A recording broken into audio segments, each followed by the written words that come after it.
नमस्कार युवा साथियों, मैं रोहन केडिया पूर्वोत्तर प्रदेशीय मारवाड़ी युवा मंच के आने वाले इस अधिवेशन का वीडियो कन्वेनर एवं गुवाहाटी ग्रेटर शाखा का एग्जीक्यूटिव मेंबर होने के नाते आप सभी को हार्दिक स्वागत करता हूं। साथियों, एक लीडर वो होता है जो अपने साथियों के साथ चलने पे विश्वास रखता है। एक लीडर वो होता है जो अपने साथियों के दिलों पर राज करता है। और इसी अधिवेशन की कड़ी के दौरान आज हम मिलेंगे एक ऐसे शख्सियत से जिनके चेहरे पर हर वक्त एक हंसी सजी रहती है। A very young and dynamic personality. राष्ट्र के सभी शाखाओं के दिलों पर वो राज करते हैं। राष्ट्र के सभी शाखाओं के चहीते हैं वो। जी हाँ, आप समझ ही चुके होंगे कि मैं किन की बात कर रहा हूं। मैं बात कर रहा हूं ऑल इंडिया मारवाड़ी युवा मंच के राष्ट्रीय अध्यक्ष श्री अमित अग्रवाल जी के बारे में। आज साथियों, चलिए मिलते हैं श्री अमित अग्रवाल जी से और जाने उनके मन की बात। नमस्कार अमित जी, कैसे हैं आप? नमस्कार रोहन जी, मैं बहुत अच्छा हूँ। अमित भैया, जैसा कि मैंने ये कहा कि हर वक्त आपके चेहरे पर ये हंसी जो छाई रहती है, मेरा पहला सवाल ये है कि ये हर वक्त जो चेहरे पर हंसी जो सजी रहती है, इसका राज क्या है? रोहन जी, सही कहूँ तो इसका राज आप सब हो, मंच का एक एक युवा साथी है। जब मैं क्योंकि वर्तमान में मैं राष्ट्रीय अध्यक्ष हूँ और मुझे ये अवसर मिलता है कि मैं देश भर के युवा साथियों से मिलूं, या फिर मैं जब राष्ट्रीय अध्यक्ष नहीं भी हुआ करता था तो मेरे जो सहयोगी हुआ करते थे और उनसे मिलता था, और जब सभी कोई मैं देखता हूं कि इतने ऊर्जा के से भरे हुए होते हैं और इतने ऊर्जा के साथ संगठन के कार्यों में, समाज के कार्यों में अपना योगदान देते हैं, तो वो ऊर्जा आप में अपने आप आती है और वही ऊर्जा मुझे भी मिलती है। और शायद यही वो राज है कि मैं इस रूप में आप लोगों के साथ रह पाता हूँ। अगर जब आप युवा मंच से आप जुड़े हुए हैं, जब कभी किसी काम के वक्त अगर किसी पर, मैंने अक्सर ये देखा कि अगर कोई टेंशन वाली स्थिति भी होती है, उस वक्त भी आप मुस्कुराते रहते हो, ये कैसे? रोहन जी, मेरा मानना है कि टेंशन उस समय आप पर हावी होती है जब आप उसको महसूस करते हो, आप उसको स्कोप देते हो। और मैंने ये सीखा है जीवन में, मैंने पढ़ा भी है कि कहीं भी कोई भी नकारात्मक बात आप उसको अगर इग्नोर करोगे तो वो आपके जीवन में नहीं आएगी और आप उससे बचे हुए रहोगे। और जब भी ऐसी कोई परिस्थिति होती है तो मैं अपने आप को सजग करता हूँ और मैं अपने आप को समझाता हूँ कि नहीं, शायद स्थितियाँ अभी अपने अनुकूल नहीं हो रही है, तो एक बार मैं अपने आप को चुप कर लेता हूँ। मैं एक बार अपने आप को कंजर्वेटिव वे में मैं चला जाता हूँ और शायद अगले ही मिनट मैं फिर से सही होता हूँ। उस नकारात्मक ऊर्जा को मैं अपने अंदर प्रवेश करने नहीं दूँ, ये कोशिश करता हूँ। ये बहुत अच्छी और बहुत बड़ी बात कही आपने की, और यही बात एक लीडर की असली पहचान होती है। I believe so. Thank you. आपने मारवाड़ी युवा मंच के साथ अपनी जर्नी करीबन 20-22 साल पहले से आपने स्टार्ट कर दी और आज आप एक नेशनल प्रेसिडेंट के पद पर आप सुशोभित हैं। ये जर्नी के बारे में हमें कुछ बताइए। रोहन जी, मुझे याद आता है, मैंने सन 1998 में जब मैंने अपनी ग्रेजुएशन कंप्लीट की, और ग्रेजुएशन कंप्लीट करने के बाद मैंने गुवाहाटी कॉमर्स से अपनी ग्रेजुएशन कंप्लीट की, और उसके बाद एक बार मैं अपने होम टाउन नलवाड़ी गया। और वहाँ जब मैंने अपने दोस्तों को और समाज में जब बाकी लोगों से मैं घुलने मिलने लगा, तो मैंने देखा कि मारवाड़ी युवा मंच एक ऐसी संस्था है जो अपनी समाज की संस्था है, समाज के युवाओं की संस्था है, और वो बहुत अच्छा कार्य कर रही है। तो मैंने नलवाड़ी शाखा की सदस्यता ग्रहण की, और सदस्यता ग्रहण करने के पश्चात क्योंकि हम लोग दोस्तों की एक बहुत बड़ी ग्रुप हुआ करती थी, हम लोग न सिर्फ मिलते थे, न सिर्फ हंसी मजाक करते थे, अपना समय व्यतीत करते थे। और हम उसी समय में से जब हमें ये एहसास होने लगा कि हम उसी समय को समाज के लिए भी उसी समय में हम कार्य कर पा रहे हैं, उसी समय को हम समाज के लिए भी दे पा रहे हैं, तो अपने आप में एक बहुत यूँ कहूँ सुखद अनुभूति आनी प्रारंभ जी। और इसी अनुरूप ये क्रम बढ़ता चला गया और मैंने शाखा मंत्री के रूप में कार्य किया। मेरी पूर्वोत्तर प्रांत के उस समय के जो भी नेतृत्वगण हुआ करते थे, मैं उनके संपर्क में आया और उन्होंने मुझे अवसर दिया कि मैं प्रांत स्तर पर कार्य करूं, और इस अनुरूप ये प्रांत के बाद फिर राष्ट्रीय स्तर पर कार्य करने का मौका मिला, और आज आपके सामने बतौर राष्ट्रीय अध्यक्ष बैठा हुआ हूं। और मुझे लगता है कि मेरे जो भी तत्कालीन नेतृत्वकर्ता रहे हैं, मेरे जो भी अभिभावकगण मंच में रहे हैं, उनका कहीं ना कहीं मेरे ऊपर बहुत बड़ा ये स्नेह रहा है कि मैं आज यहाँ तक पहुँच पाया। ये आपकी सच्ची कहूँ तो ये आपकी सच्ची लगन भी थी जो आज आप इस अच्छे इतने बड़े पोस्ट की आप शान बढ़ा रहे हैं। जी, मैं आने वाले समय में अगर मेरे को एक नेशनल प्रेसिडेंट बनना है तो मुझे क्या क्या करना होगा? रोहन जी, इसमें एक ही बात आपको कहना चाहूँगा। नेशनल प्रेसिडेंट आप चाहे युवा मंच के बने, आप चाहे किसी भी संस्था के सिर्फ पद पर आने की आप में मनसा, जो मूल बात है वो यही है कि आपका जो डेडिकेशन है, आपका जो समर्पण है, वो उस संस्था के लिए होना चाहिए जी। मैंने भी शायद ये नहीं सोचा था कि मैं नेशनल प्रेसिडेंट बन जाऊंगा, लेकिन मैंने एक बात जो अपने जीवन में ठानी थी कि अगर मैं मारवाड़ी युवा मंच से जुड़ा हुआ हूँ तो मेरा समर्पण मारवाड़ी युवा मंच के लिए होना है। मैं जो भी कर पाऊँ वो सही कर पाऊँ। मैंने कहीं भी, या मैं आपको भी ये और सभी युवा साथियों को भी मैं ये कहना चाहूँगा कि हम जब संगठन में कार्य करते हैं तो बहुत से इसमें समूह भी बनते हैं जी। आप न तो किसी समूह विशेष के आपकी पहचान संगठन के कार्यकर्ता के रूप में होनी चाहिए, न किसी समूह के प्रतिनिधि के रूप में, या फिर न किसी व्यक्ति विशेष के प्रतिनिधि के रूप में। आप अगर संगठन के प्रति समर्पित होंगे, आपका कार्य अगर संगठन के प्रति निष्ठा रखेगा, तो निश्चित रूप से आप आगे बढ़ते चले जाएंगे और शायद आपको ये अवसर मिल जाए कि आप राष्ट्रीय अध्यक्ष तक पहुंच पाओ। एक बात और कहना चाहूँगा कि मैं अगर आज राष्ट्रीय अध्यक्ष हूँ, इसका मतलब ये नहीं कि और बहुत लोग इस पद को डिजर्व नहीं करते हैं। बहुत लोग इस पद को डिजर्व करते हैं, क्योंकि हमारे मारवाड़ी युवा मंच की विशेषता है, ये युवा संगठन है, यहाँ उम्र की एक समय सीमा है, और उस उम्र की समय सीमा रहते हुए ये अवसर मिलना मैं समझता हूँ कि एक शायद कोई ईश्वरीय कृपा कुछ लोगों पर होती है। लेकिन संगठन में बहुत से ऐसे नेतृत्वकर्ता, बहुत से ऐसे युवा साथी आए हैं जो इस पद तक पहुंच सकते थे, और मेरी शुभकामना है आपको और सभी युवा साथियों को कि ये ईश्वरीय कृपा आप लोगों पर भी हो और आप लोग यहाँ तक पहुँच सकें। साथियों, आपको अब पता शायद चला होगा कि एक नेशनल प्रेसिडेंट अगर बनना है तो आपकी सबसे बड़ी क्वालिटी क्या होनी चाहिए, वो है आपका समर्पण। मंच के प्रति आपका समर्पण आपका सबसे मूल उद्देश्य होना चाहिए। अमित भैया, एक सवाल मेरे मन में आ रहा है कि अगर हम जन सेवा की अगर पर्यायवाची अगर बात करें तो वो मारवाड़ी युवा मंच है, और हमारा मारवाड़ी युवा मंच का मेन उद्देश्य ही जन सेवा है।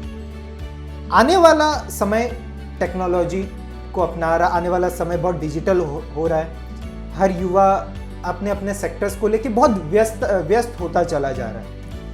मेरा ये सवाल है कि क्या आने वाले समय में क्या युवा मंच का जो मूल उद्देश्य है जन सेवा, क्या उसको आने वाला युवा किस हद तक आगे बढ़ाएगा? रोहन जी, मारवाड़ी युवा मंच ने जन सेवा को अपना आधार माना है जी, और निश्चित रूप से जन सेवा के क्षेत्र में हमने बहुत सा कार्य किया है, बहुत से आयाम हमने स्थापित किए जी। जो आपका कहना है कि आने वाला समय टेक्नोलॉजी का है, आने वाले समय में हमारे जो युवा हैं वो किस रूप में जन सेवा को अपना समय दे पाएंगे, अपनी प्रायोरिटी बना पाएंगे। मैंने जितना आज के युवा को समझा है कि आज के युवा सेंसिटिव तो है जी, वो किसी के दर्द में शरीक होना चाहते हैं और वो शरीक होते भी। जहाँ तक टेक्नोलॉजी और अन्य व्यस्तताओं की बात है, जिस तरह से समय बदला है उस तरह से हमारे युवाओं की प्रायोरिटी बदली है। निश्चित रूप से वो कैरियर ओरिएंटेड हुए हैं, कंपटीशंस बढ़े हैं, तो उनको अपने कैरियर पर फोकस करना ज़्यादा ज़रूरी है। लेकिन उनकी कार्यशैली भी बदली है, उनके कार्य करने का तरीका भी बदला है जी। शायद जिस जनसेवा कार्य के लिए आज से अगर 20 साल पहले की बात करूं, जब मैंने मंच ज्वाइन किया था 22 वर्ष पूर्व, और उस समय जो कार्यशैली हुआ करती थी, हमें अगर कोई कार्य करना है, हमें कहीं अगर कोई बाढ़ राहत कार्य करना है, और उसके लिए हम 1 हफ्ते पहले से जो तैयारियां चालू करते थे। हमने कैलिपर कैंप नलबाड़ी में आयोजित किया था। हमने 1-1.5 महीने पहले से उसकी तैयारी जिस रूप में चालू की, और जितना समय हमने लगाया, शायद आज का युवा एफिशिएंट है कि वो उतना समय उस काम में, उन तैयारियों में दिए बगैर उसकी तैयारियां संपूर्ण कर सकता है। वो चाहे मैं फंड रेजिंग की बात करूं, आजकल क्राउड फंडिंग से लेके बहुत नए तरीके आ रहे हैं। पहले हम एक लोगों से मिल के, एक लोगों को अप्रोच करके ये कार्य किया करते थे। अगर मैं प्रचार प्रसार की बात करूँ, हम वो बैनर्स बनवाते थे उस समय, और एक जगह उनको लगवाना या कुछ हैंडबिल्स बना के डिस्ट्रीब्यूट करना। आज सोशल मीडिया का ज़माना है, आपको प्रचार प्रसार के लिए बहुत लंबा समय नहीं चाहिए होता है, महज 2 दिनों में ये कार्य हो सकता है। तो क्योंकि मैं ये कह रहा हूँ कार्यशैली बदली है, जो काम एक हफ्ते में हुआ करता था आज का युवा वो काम एक दिन में कर सकता है, उसकी तैयारियाँ एक दिन में वो करता है। और जहाँ तक जन सेवा के लिए आपको फिजिकली प्रेजेंट होकर उसको करने की बात है, मैं समझता हूँ कि कोरोना काल ने हमें दिखाया है। और कोरोना काल एक ऐसा उदाहरण है कि आज का जो हमारा युवा है, जब समाज को युवा की आवश्यकता होती है, जब देश को युवा की आवश्यकता होती है, तो युवा आगे रहता है, वो बढ़ चढ़ के आगे आता है, वो अपनी परवाह किए बिना वो समाज के बीच में आके खड़ा होता है और वो वहाँ सेवा करता है। मैं समझता हूँ कि इसका एक बहुत बड़ा उदाहरण कोरोना काल है। और मैं नहीं मानता कि युवा इसके लिए अपना समय नहीं देंगे, जरूर देंगे, और जन सेवा कार्य इससे भी और अधिक गति के साथ आगे बढ़ेंगे। आपकी ये बातें मेरी एनर्जी लेवल को भी बढ़ा दिया है कि मेरे को अब और आगे आगे किस तरह से आगे बढ़ना चाहिए कामों को लेकर मेरी एनर्जी लेवल अभी इस वक्त बढ़ चुकी है। आने वाले जैसे हमारा मारवाड़ी युवा मंच, आपने जैसे कहा जन सेवा को हम मूल आधार मानते हैं, लेकिन आज के डेट में मारवाड़ी युवा मंच सिर्फ जन सेवा को नहीं, आज ब्लड डोनेशन कैंप कह दीजिए, आपने कैलिवर कैंप के बारे में कहा, हम पर्सनालिटी डेवलपमेंट पे भी काम हो रहा है। आने वाले समय में कौन कौन से सेक्टर ऐसे हैं जहाँ पे मारवाड़ी युवा मंच को और फोकस करना चाहिए? जहाँ तक मारवाड़ी युवा मंच के फोकस करने की बात है, मैं यहाँ उल्लेख करना चाहूँगा मंच दर्शन का। जी, हमारे संस्थापक राष्ट्रीय अध्यक्ष आदरणीय प्रमोद जी सराफ द्वारा जो मंच दर्शन की रचना की गई, उसमें उन्होंने 5 दर्शन हमें बताए हैं, 5 सूत्र हमें बताए हैं। और मैं समझता हूँ कि वो पाँचों सूत्र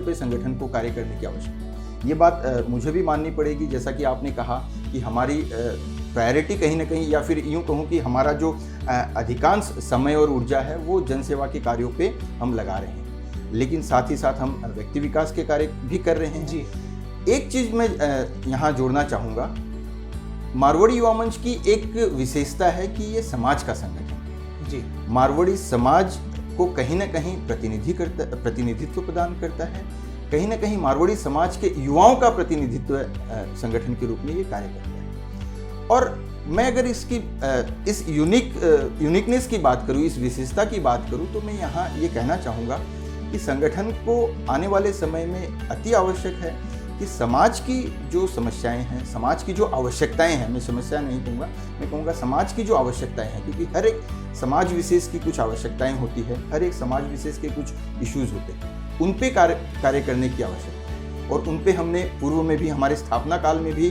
बहुत से कार्य हुए हैं, और शायद वही वो कारण रहा कि मारवाड़ी युवा मंच को समाज के युवाओं की प्रतिनिधि संस्था होने का गौरव प्राप्त हुआ। जी। और आने वाले समय में भी हमें इस पर कार्य करना चाहिए। आने वाले समय में भी हमारा जो फोकस है वो इस पर लेके आना चाहिए कि हम समाज में, यहाँ एक एग्जाम्पल भी देना चाहूँगा, मारवाड़ी समाज को नौकरी देने वाला समाज माना जाता है। मारवाड़ी समाज एंटरप्रेन्योरशिप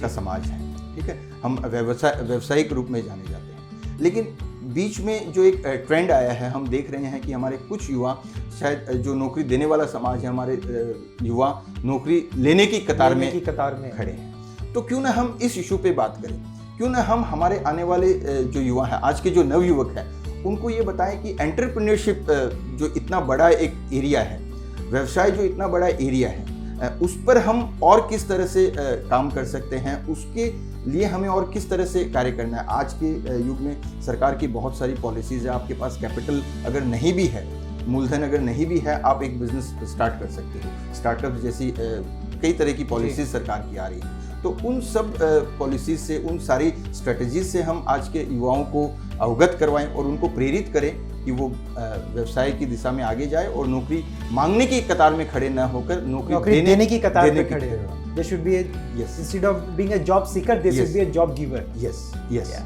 ये एक हमारी प्रायोरिटी होनी चाहिए। मैं समझता हूँ कि इससे आज का जो युवा है वो भी संगठन की ओर आकर्षित। जी, अब बढ़ते हैं अपने अंतिम सवाल की तरफ। जैसा कि हम ये जानते हैं कि अभी कुछ दिनों में पूर्वोत्तर का बहुत बड़ा अधिवेशन गुवाहाटी में क्या तो होने वाला है, और साथ ही साथ भगवान जगन्नाथ की धाम पुरी में राष्ट्रीय अधिवेशन का भी होने की डेट्स डिसाइड हुई है। इस अधिवेशन के बारे में आप क्या कहना चाहेंगे?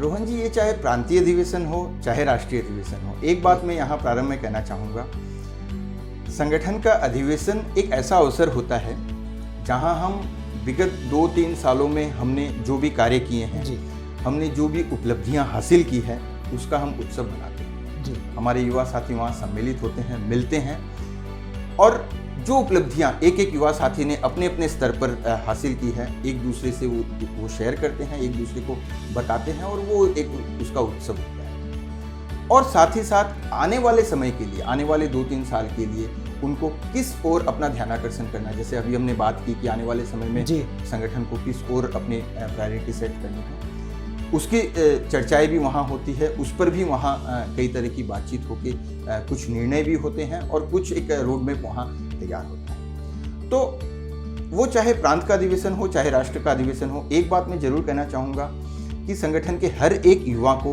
अपने प्रांत के हो अधिवेशन में और राष्ट्रीय अधिवेशन में सम्मिलित होने के प्रयास जरूर करने चाहिए। पूर्वोत्तर प्रांत का प्रांतीय अधिवेशन गुवाहाटी में आयोजित होने जा रहा है और मैंने भी बतौर पूर्वोत्तर प्रांत के युवा साथी, क्योंकि मैं पूर्वोत्तर प्रांत से ही हूँ और मैं अपने आप को सौभाग्यशाली मानता हूँ कि पूर्वोत्तर प्रांत के प्रांतीय अधिवेशनों में शिरकत करते हुए मैंने अपने मंच के इस सफ़र को तय किया है और पूर्वोत्तर प्रांत का प्रांतीय अधिवेशन इस रूप में आयोजित होता आया है, इसकी जो परंपरा रही है इस रूप में आयोजित होता आया है कि प्रांत के सभी करीब मैं शाखाओं से युवा साथीगण यहाँ सम्मिलित होते हैं और जैसा कि मैंने कहा कि एक दूसरे से विचारों का आदान प्रदान यहाँ होता है। तो मैं पूर्वोत्तर प्रांत के प्रांतीय नेतृत्व और सभी युवा साथियों को भी इस अधिवेशन की शुभकामना के लिए, इस अधिवेशन की सफलता के लिए ढेर सारी शुभकामनाएं देना चाहूँगा। साथ ही साथ आपने राष्ट्रीय अधिवेशन की बात कही। राष्ट्रीय अधिवेशन की बात करते हुए मैं इस बात का जिक्र करना चाहूँगा कि कोरोना काल के दौरान जिस तरह के परिवेश से हम गुजरे हैं या जो समय हमने विगत दिनों बिताया है, कहीं ना कहीं ये इस अधिवेशन का आयोजन दुष्कर लग रहा था, लेकिन उड़ीसा प्रांत के युवा साथियों ने, भुवनेश्वर शाखा के युवा साथियों ने ये बीड़ा उठाया और जिस दिन हमने इस अधिवेशन की प्लानिंग की, जिस दिन हमने इस अधिवेशन की प्रारंभिक बातचीत की, उस दिन हमें ऐसा लग रहा था कि ये बहुत छोटे रूप में हमें आयोजित करना, बहुत छोटा आयोजन ये होने जा रहा है। लेकिन जैसे जैसे समय निकला है और आज ऐसा प्रतीत हो रहा है कि देश भर में युवा साथियों के बीच उत्साह है कि वो भगवान जगन्नाथ की धरती पूरी धाम पहुँचे और इस अधिवेशन में शिरकत करें। मैं आपके माध्यम से सभी देश भर के सभी युवा साथियों को भी इस अधिवेशन में आमंत्रित करना चाहूँगा और मैं चाहूँगा कि इस अधिवेशन जो कि अभ्युदय के नाम से हम इसे नामांकित भी कर रहे हैं, इस अधिवेशन के पश्चात पुनः एक नए काल जो कि स्वर्णिम काल होगा संगठन के लिए, समाज के लिए, इसका प्रारंभ होगा, एक नया सूर्योदय यहाँ से होगा और यही मेरी कामना है और यही मैं सभी युवा साथियों को। आज आपसे बात करके मेरे को सच में आज ऐसा लग रहा है कि आने वाला अधिवेशन एक नए सूरज को सामने लेकर आएगा, नई चुनौतियों को सामने लेकर आएगा और उन सभी चुनौतियों से हमें आगे बढ़ना है। धन्यवाद अमित भैया, आज आपसे बात करके सच में मेरे को बहुत सारी बातों का पता चला कि खास करके मेरे को कैसे नेशनल प्रेसिडेंट बनना चाहिए, इस चीज़ के बारे में मेरे को ये जान के बहुत अच्छा लगा। धन्यवाद।